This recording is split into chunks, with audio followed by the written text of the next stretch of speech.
감사드립니다. 오늘 말씀은 다윗의 기도죠.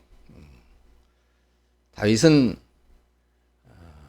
자신의 삶이 곁길로 들어가지 않도록 늘 조심하고 경계하면서 아주 부단하게 노력했었던 그런 분이신데, 그래서 오늘 본문에 세 가지를 말하고 있죠. 발과 입과 눈입니다.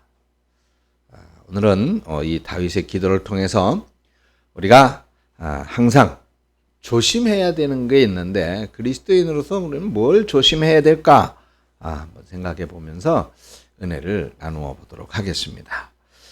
먼저 우리는 우리의 발이 어디를 향하여 가고 있는가라고 하는 것입니다.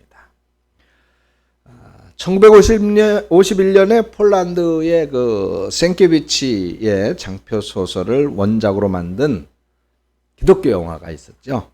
코바디스라는 영화입니다. 아주 유명한 영화죠. 로마의 폭군이었었던 네로 황제 시대를 배경으로 하고 있고, 거기서 이제 그 기독교인들을 탄압하고 핍박하는 그런 내용의 영화입니다. 거기서 주님의 사도 베드로가 등장을 하죠. 근데 워낙에 이 네로 황제의 핍박이 심해서 많은 기독교인들이 잡혀서 화형을 당하거나 아니면 사자들의 먹이가 되고 끔찍한 핍박을 받게 됩니다. 그래서 성도들의 베드로 사도에게 로마를 피해서 피난을 갈 것을 요청을 하죠.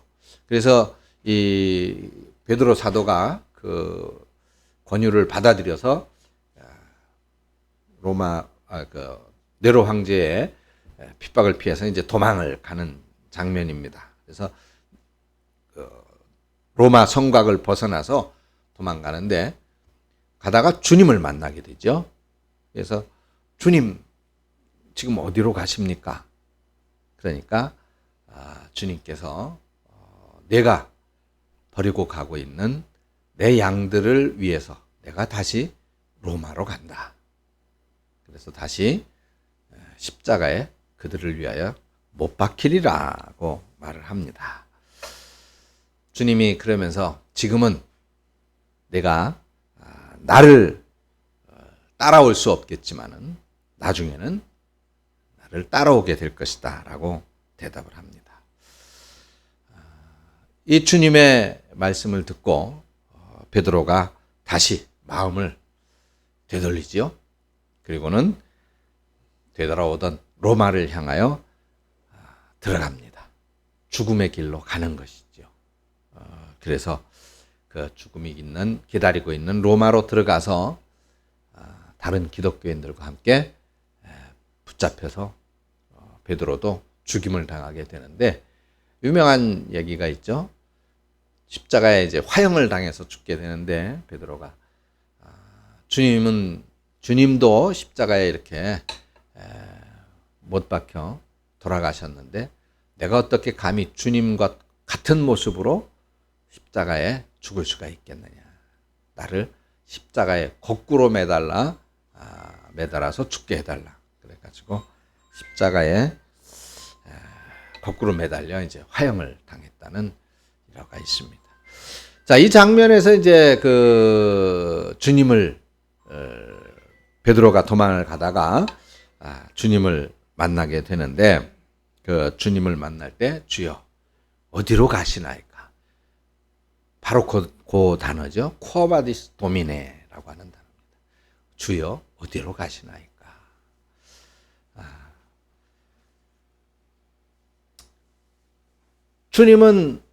베드로는 죽음을 두려워서 그 죽음을 피해 도망가는 발걸음이었죠. 그러나 주님은 베드로가 버린 그 주님의 양들을 향해서 가는 발걸음이라는 것을 선명하게 보여주고 있는 것입니다. 결국 회개한 베드로도 다시 주님의 양들을 향한 발걸음. 죽을 줄 뻔히 알면서도 그 양들을 향한 발걸음을 옮기게 되는 것입니다. 다윗에게는 한 가지 목표가 있었어요. 소원이 있었습니다. 오늘 본문의 1절인데 바로 주의 장막과 성산에서 사는 거예요. 주의 장막과 성산에서 생활하는 거. 시편 27편 4절에서도 이렇게 고백했어요. 내가 여호와께 바라는 한 가지 일, 곧 그것을 구하리니 내가 평생에 여호와의 집에 살면서 여호와의 아름다움을 바라보며 그의 성산에서 사모하는 그것이라 그랬습니다. 장막과 성산, 이거는 구약시대 회막과 성전이죠. 오늘날로 표현하면 교회라고 보면 됩니다. 더 구체적으로 말한다면 예배하는 자리. 예배하는 자리. 누구에게 예배하는 자리예요? 하나님께 예배하는 자리. 하나님을 만나는 자리라고 말할 수 있겠죠?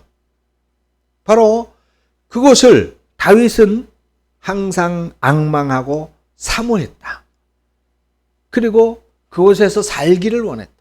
그래서 다윗은 항상 하나님을 찬양하고 예배하는 그곳으로 빨리 달려가고 싶어 했습니다.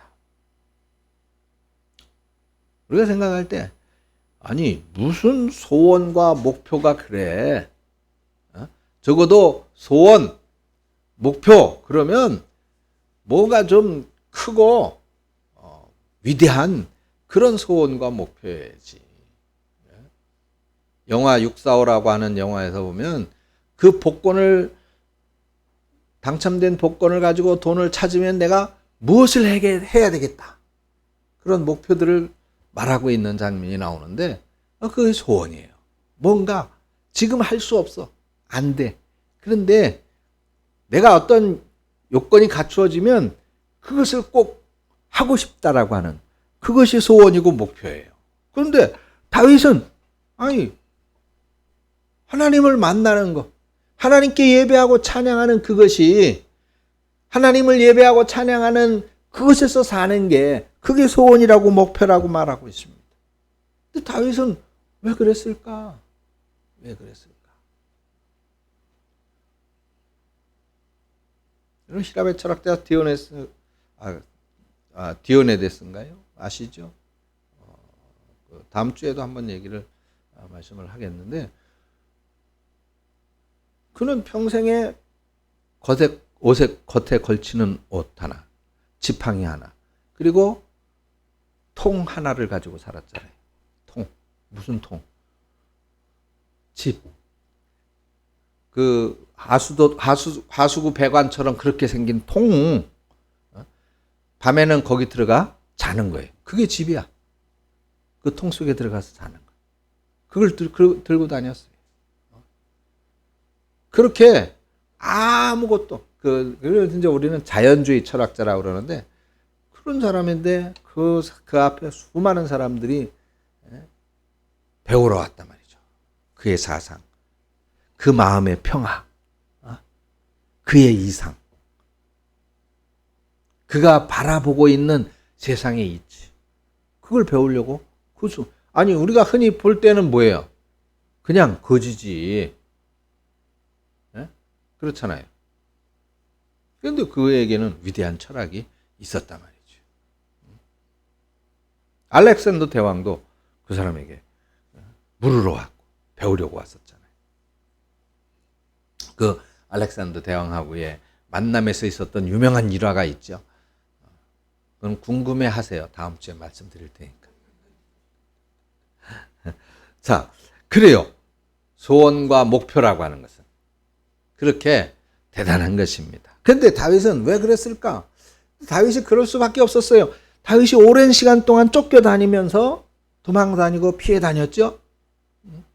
그러면서 하나님을 찬양하고 하나님을 예배를 제대로 못했어요. 그 자리에 가지를 못했습니다.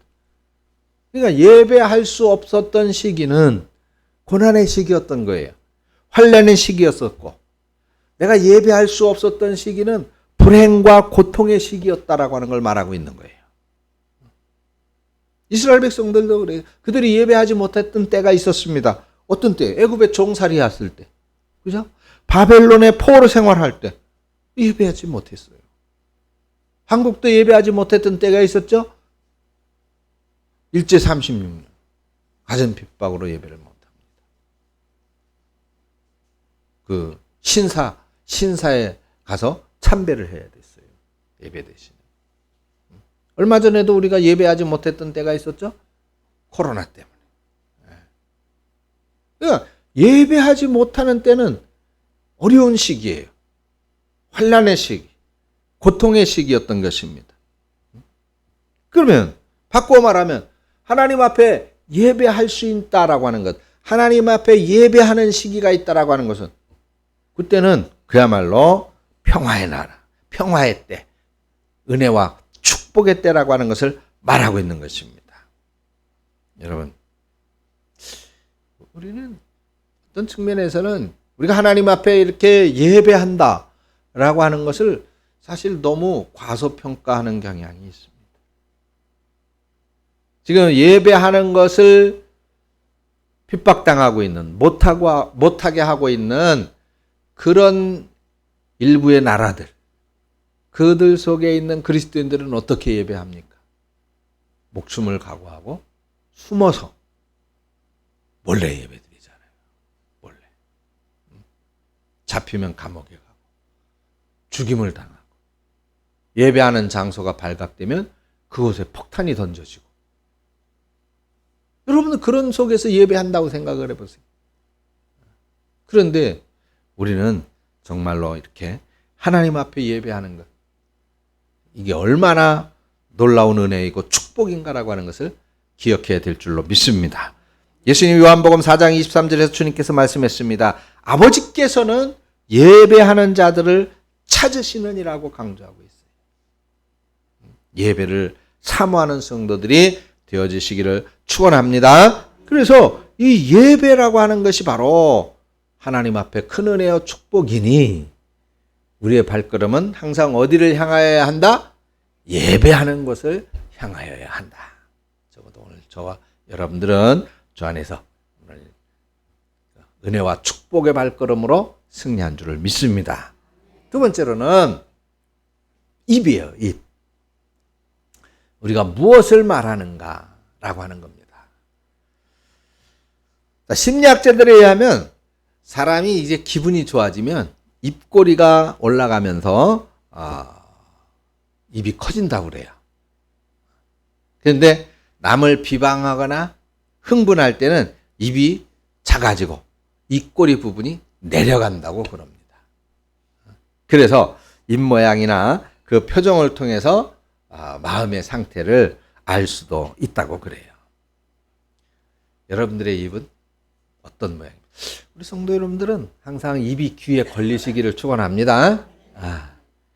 입을 귀에 걸고 다녀 그냥 입을. 다윗은 우리 입을 어떻게 사용했는가? 3절에 말하고 있어요. 다윗은 그 입을 어떻게 사용하는가? 그 혀로 남을 허물하지 아니하고 이웃에게 악과 비방하지 아니하며 그랬습니다. 이 말씀을 심리학들이 말하는 방식으로 바꿔 말한다면 다윗이 이렇게 말하고 있는 거예요. 나는 상대방에게 말할 때 입이 작아지고 입꼬리 부분이 내려가는 그런 말은 하지 않겠습니다. 라는 얘기입니다. 그런 말. 여러분들의 마음도 그렇죠? 여러분들도 다 다윗 같은 마음일 줄로 믿습니다. 우리가 경기를, 축구 경기를 할 때, 다리를 걸거나 사람을 밀면 심판이 호르르 빽 불면서 무엇을 선언해요? 파울이라고 선언을 하죠. 야구할 때도 마찬가지예요. 야구할 때도 이 공을 친 공이 선 양쪽으로 있는 그 1루와 3루 간에 걸쳐져 있는 선 그 안쪽에 떨어져야지 바깥쪽으로 나가면 뭐예요? 파울이라고 하는 거예요. 이 파울이라고 하는 것은 규칙을 어겼다 그런 말입니다. 규칙을 위반했다. 그러니까 다윗이 말한 이 허물과 비방이라고 하는 이 단어, 요것이 파울이라는 단어입니다. 파울. 위반했다는 것이죠. 대인 관계, 나와 다른 사람들과의 관계에서 뭔가 분쟁이 일어나고 문제가 발생하고 어려움이 일어난다면 그건 바로 규칙을 어겼기 때문이다. 파울이다 그런 얘기예요. 파울. 즉 파울을 한 말 때문에 이런 분쟁이 일어난다라고 하는 것입니다. 그래서 야고보서는 우리에게 아주 일침을 가하는 말을 했죠. 혀는 지옥불에서 나오는 불과 같다. 그렇게 말을 했어요. 야고보서 3장 6절에 혀는 곧 불이요 불의의 세계라. 혀는 우리 지체 중에서 온몸을 더럽히고 생의 바퀴를 불사르나니 그 사르는 것이 지옥불에서 나느니라. 아멘.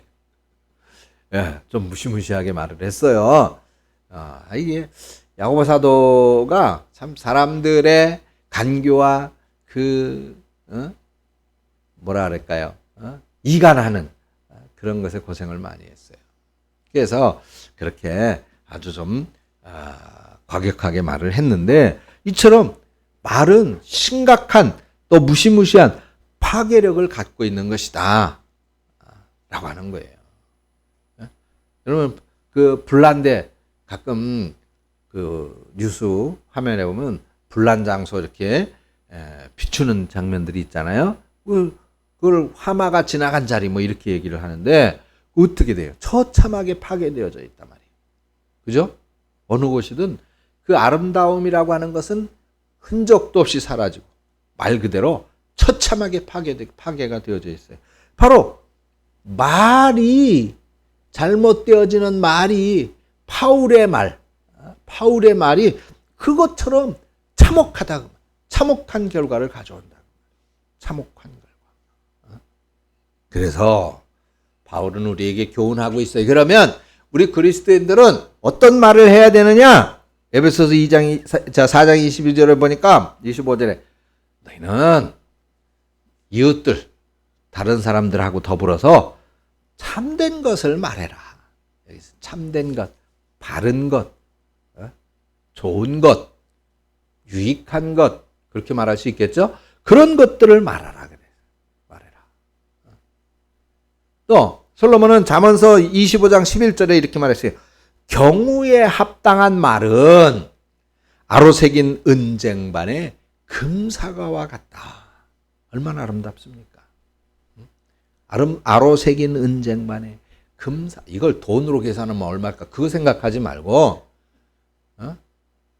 아로새긴 은쟁반의 금사과와 같다.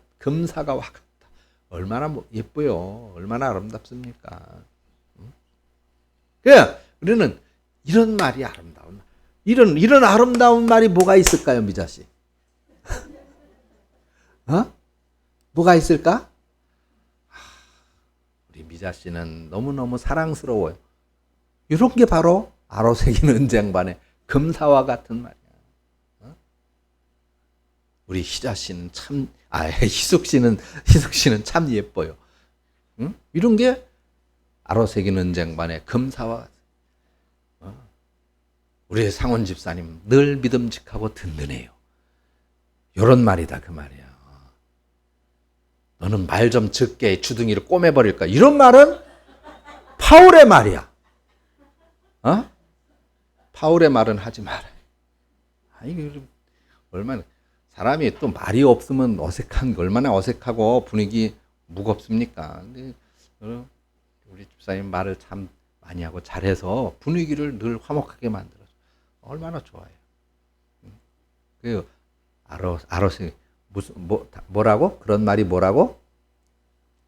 아로새긴 은쟁반의 금사과와 같은 말이다 그 말이에요. 아로새긴 은쟁반의 금사과와 같은 말. 그런 말. 또 고마워요. 고맙습니다. 그런 말. 참 한국 사람들은 참 무뚝뚝해 사실. 그죠? 근데 미국 사람들이나 또는 일본 사람들 참 상냥하죠. 너는 그냥 입만 열으면 땡큐, 하이, 헬로우 늘 인사해요. 모르는 사람이 그냥 무뚝뚝하게 그렇게. 한국 사람들은 한 아파트에 살아도 사실 서로 잘 모르니까 인사도 잘해요. 엘리베이터에 서가지고도 몇 층 내려오나 번호만 보고 있고,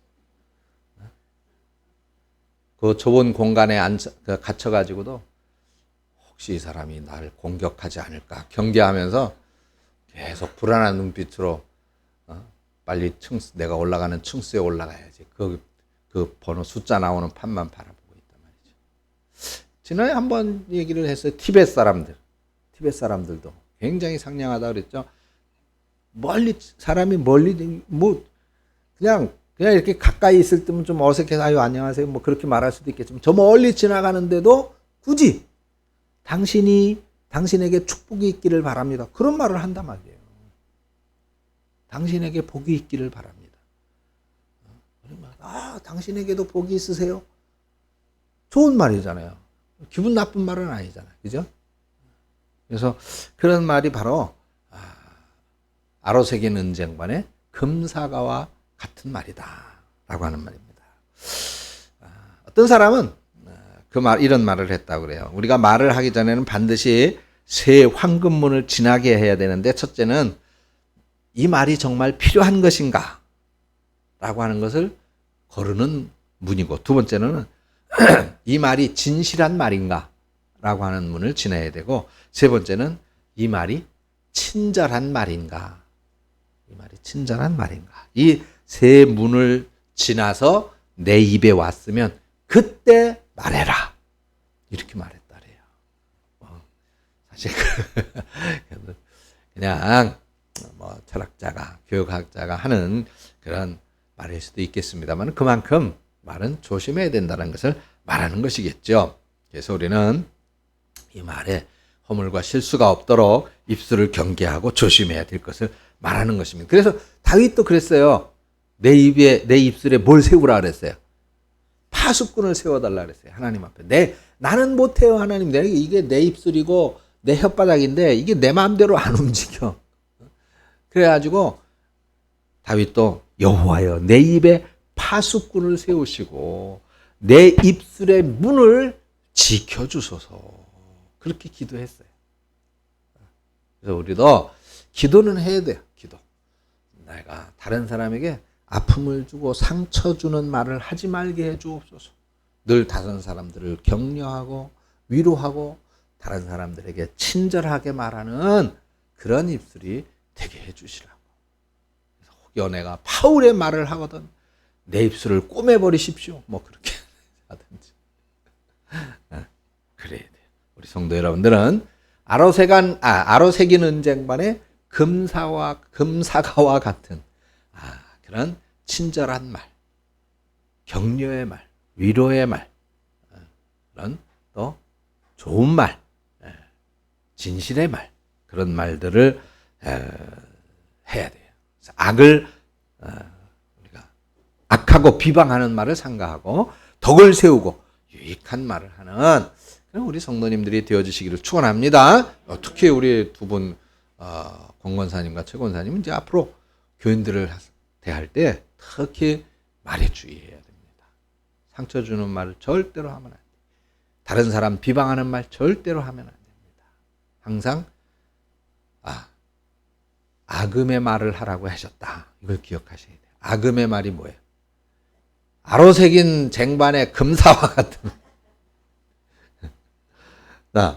마지막으로 눈입니다. 눈. 무엇을 보고 있는가라고 하는 거예요. 자, 주님께서 마태복음 6장 22절 23절에 아주 중요한 말씀을 했어요. 내 눈이 성하면 온몸이 밝을 것이요 눈이 나쁘면 온몸이 어두울 것이라, 이 말씀을 하시죠. 이게 눈이 좋아야 되는가 보다 이 말을 하는 게 아니에요.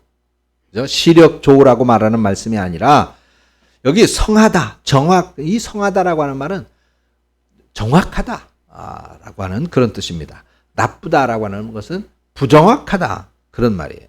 그래서 눈이 밝다라고 하는 것은 바르게 판단해야 된다 그 말이에요.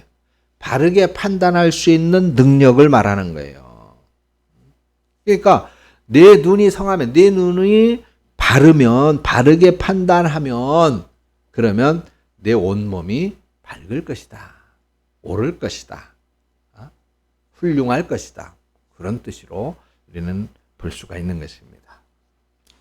사람이 사실 옳고 그름을 정확하게 분별할 줄 알고 선을 그을 줄 알면 얼마나 좋겠습니까? 이게 쉽지가 않아요. 그렇지만 다윗은 기도했습니다. 오늘 본문 4절에 뭐라 그랬어요? 망령된 자와 여호와를 두려워하는 자를 존대할 수 있는 눈을 달라고 기도했고, 그런 눈을 가지고 있었던 것입니다. 잠언에서도 이렇게 말했습니다. 그릇된 것을 분별할 수 있는 능력을 갖게 해달라. 그게 바로 지혜라고 말했던 거예요. 지혜. 자, 오늘날 사람들은 겉모양과 외모를 아주 우선시합니다. 근데 하나님은 사도행전 13장 22절에 이렇게 말했어요. 내가 이새의 아들 다윗을 만나니 내 마음에 합한 사람이라 그랬습니다. 내 마음에 합한 사람. 그 이새의 아들 다윗은 어떻게 해서 하나님의 마음에 합한 사람이었을까? 성경은 말하기를 그 다윗의 형제들이 다 훌륭한 외모, 준수한 외모를 가지고 있었고 키도 크고 그랬었다고 그래요. 그런데 하나도 하나님의 마음에 들지 않았어요. 그런데 다윗은 어린 나이에 아버지의 말에 순종해서 양떼를 드리고 들에 나가고 그 양들을 지키기 위해서 사나운 짐승들과 싸울 때 자신은 어리고 약하니까 하나님의 이름을 힘입어서 늘 싸웠잖아요. 마치 골리앗에게 대들었던 것처럼, 골리앗을 이겼던 것처럼. 그러니까 하나님의 마음에 합했던 거예요. 그래서 30세 이스라엘 왕이 돼가지고 40년간을 이스라엘을 통치합니다. 그래서 하나님은 다윗의 그 마음을 보시고 다윗에게 이스라엘을 맡겼던 것입니다. 롯과 소돔과 고모라 성 얘기 다 잘 아시죠? 다윗의 조카, 아브라함의 조카였었던 롯은 소돔과 고모라 성에 물이 넉넉한 것을 봤지만, 그러나 그것만 보고 죄악의 도시로 소돔과 고모라 성을 보지는 못했단 말이에요. 그래서 결국은 모든 것 다 잃고 아내도 잃어버리는 끔찍한 결과를 맞이했던 것이죠. 예수님의 제자였었던 가룟 유다도 마찬가지. 은 30에 그 눈이 꽂혔어요. 그래서 결국 예수님을 팔았죠. 주님께서는 채찍을 들고 돈 바꾸고 장사하는 자들을 성전에서 쫓아냈는데 그 바로 사람의 마음속에 있는 이 욕심과 이기심을 예수님은 쫓아내셨던 겁니다. 여러분들은 무엇을 보고 있습니까? 겉을 보지 마시고 외모를 보지 마시고 마음을 볼 수 있는 눈, 그런 눈, 하나님의 마음에 합한 사람이 될 수 있도록 그렇게 아름다움을 찾을 수 있는 눈, 그런 눈을 소유하시기를 축원합니다. 사랑하는 여러분, 눈에 보이는 것보다 감추어져 있는 마음을 소중히 보아야 할 이유가 여기에 있는 것입니다. 모쪼록 우리 성도 여러분들은 내 발과 입과 눈이 바르게 사용되어질 수 있도록 항상 경계하고 살펴야 됩니다. 근데 우리는 늘 허물과 실수가 있을 수밖에 없어요. 그래서 기도해야 되는 거예요. 다윗 같은 위대한 사람도 그렇게 날마다 내 입술을 지켜달라고 기도했고 내 발이 항상 하나님의 성전 예배하는 곳을 향하게 해달라고 기도했고 우리도 늘 그렇게 기도했는데 우리가 기도하지 않고 어떻게 살 수 있겠어요? 그래서 늘 기도해서 우리의 발과 입과 눈이 악의 도구가 아닌,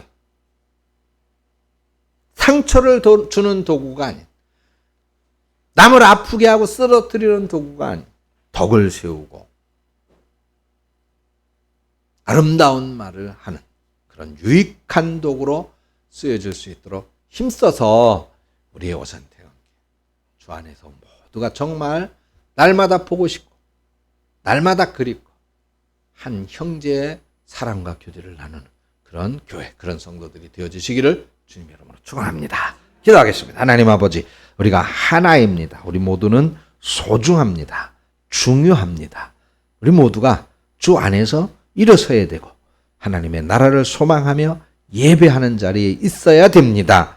주님, 우리가 늘 나의 발과 입과 눈을 다윗처럼 조심히 항상 경계하고 살핌으로써 유익하고 덕을 세우는 아로새긴 음쟁반의 금사과와 같은 그런 역할로 쓰임받는 그런 성도들.